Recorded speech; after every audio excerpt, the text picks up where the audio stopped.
যেই ঘটনাটি দেখলেন এবং সেই ঘটনাটি বাংলাদেশের ঘটনা এবং একজন হিন্দু ব্যক্তি দীপু দাস নামে এবং তিনি একজন হিন্দু ব্যক্তি এবং তাকে মুসলিম ধর্মের লোকেরা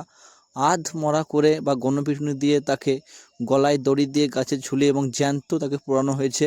এবং তার কারণ নাকি এবং সে তাদের ধর্মের একজন নবীকে তিনি গাল দিয়েছেন এবং এখনও পর্যন্ত সেই প্রমাণ পাওয়া যায়নি যে সে গাল দিয়েছে কি দেয়নি, এখনো ফুটেজে কিন্তু আসেনি। তাও কিন্তু এই হিন্দু ব্যক্তিটিকে তারা মেরেছে এবং এই ভিডিও দেখা যাচ্ছে না, গা হীন করা ভিডিও, তবু একবার দেখুন আপনারা এই ভিডিওটি।